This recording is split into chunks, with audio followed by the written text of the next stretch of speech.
Hi!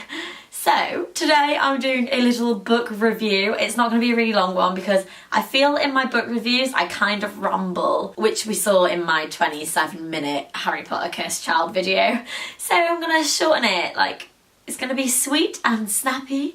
I just want to say, in music in school, when you're in year 8 or whatever, and you used to have a music lesson, did you have to do weird little songs to exercise your vocal cords? Because I've got one stuck in my head and I've been singing it all day and it's really annoying. Daddy's got a head like a ping pong ball. Daddy's got a head like a ping pong ball. Daddy's got a head like a ping pong ball, like a ping pong ball. Daddy's got a head like a ping pong, ping pong, ping pong, ping pong, ping pong ball.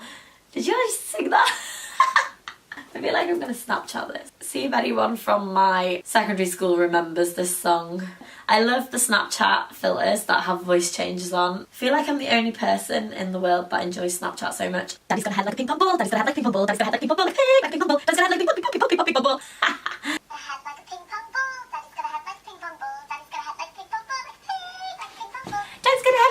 ping pong, ping pong, ping pong ball. Far too excited today. People are going to be like, what? I'll tell you if anyone replies. I'm going to be talking about Abandon by Meg Cabot. As I said in my last video, she is the author of Princess Diaries, in case you didn't know. Okay, so basically this book I bought because of the cover, which is something I often do, and I've mentioned that in videos quite a lot. But look at that cover. It is just beautiful. On the cover we have the nice picture of a very pretty girl in a pretty dress, and then upside down we have an evil looking boy. Okay, the blurb didn't tell me a lot. It said that Pierce, who is the main character, basically died. Because it says she knows what it's like to die, and then it says that she meets a boy, John, she's drawn to him and he follows her around, basically. That is definitely not what the blurb says, but in short that's what it establishes. I heard a lot of mixed reviews about this on Goodreads and everything, saying that it was one of Meg's worst books, and I was like, oh, about reading it because everyone said it wasn't very good. I know where they're coming from, but I disagree because I did quite enjoy it, but it took me a long time to start enjoying it, okay? So at first I found it really difficult to follow. I think it's because it jumps from present day to a memory to a dream to present day, to a dream, to a memory, and I'm like, what is going on? And I literally just was so confused. But eventually, once you start to grasp what she's talking about, I started enjoying it. It took me to page maybe 150-ish before I started to actually care for the character. But yeah, I found it quite interesting. Yeah, so after I started getting into it, I read it really quick because I got quite engrossed. I read it in a few days, and that's with going to work and everything, so it didn't take that long. For non-spoilery people, the book is about a girl called Pierce. She goes through some horrible, tragic life events, and it changes everything for her. It's loosely based on Greek mythology, a story about Prosperous, I think that's how you say it, and Hades. So if you know anything about that, or you're interested in Greek myth and stuff, then you'll enjoy it, I guess. And now for the people who've read it, I'll carry on. If you've not read it and you don't want it to be spoiled, then you can go.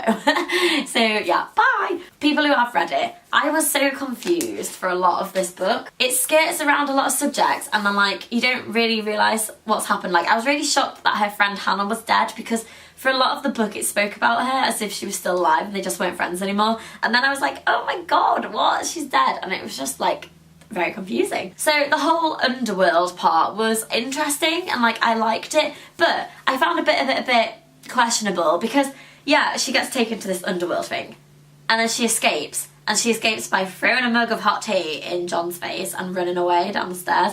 Surely it's not that easy to get out of the underworld, just run off. I don't know, I found that a bit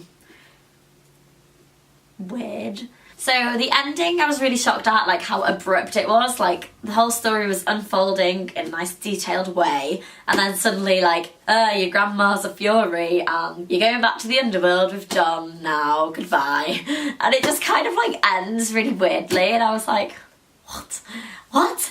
Anyway, it's kind of good because it means that there'll be a sequel. I say this, but I don't know if a sequel's already been written. Oh yeah. Okay, there has been a sequel written called Underworld, and it has got a page of it in the back of the book, which I don't read. I've got this thing that I just don't read, you know, when they put like a preview of a sequel, I just like, no, I just end it there, and I just don't read it. I don't know why, but I just don't.